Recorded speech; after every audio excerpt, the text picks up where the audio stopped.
Magandang hapon po mga kasaka. Nandito po tayo sa farm ni Kuya Larry upang ipakita ko sa inyo yung kanyang pananim na upo.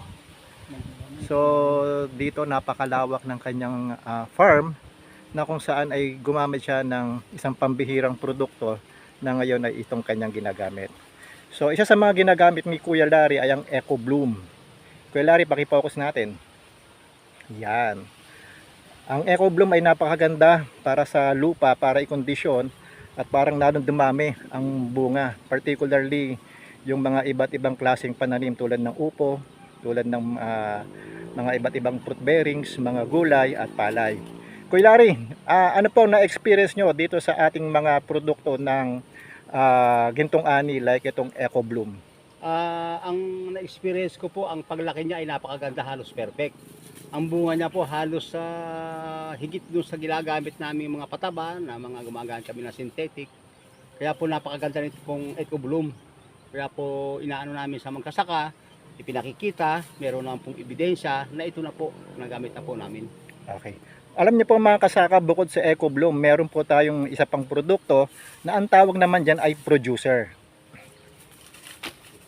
Ayan.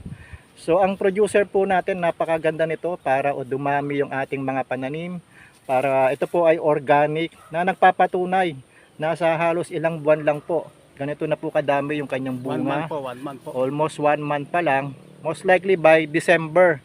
Kuya, otong ngayong buwan na to ay ikaw ay mag-harvest na, tama po ba? Next week po, next week. So next week. Next week. Okay, ito pong producer natin ay napakaganda, napakabisa upang lalong dumami, tumibay at dumami ang bulaklak. And maganda rin po ito para patibayin yung mga ugat at pahabain yung ugat natin. Kuya Larry, ano masasabi mo sa ating producers? Sa producer po, halos complete vitamin, complete package na po. At pag inilagay natin sa halaman natin, talagang magugulat tayo sa epekto niya. Ganun po ang kahalagahan po ng producer. Ayan. So again, no, kung may producer tayo, meron tayong isang sikat na sikat din. Yung ating decomposer. Decomposer muna tayo, Kuya Larry. Itong decomposer natin is ay live microorganism.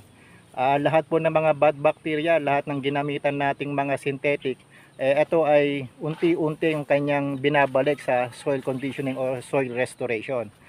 Ito naman po ay napakaganda para sa lupa na punong-puno ng mga iba't ibang klaseng bad bacteria upang i-convert into good bacteria at the same time panatiliin yung ganda ng condition ng lupa at mamatay yung mga iba't ibang klaseng mga chemical na nanatili sa lupa natin.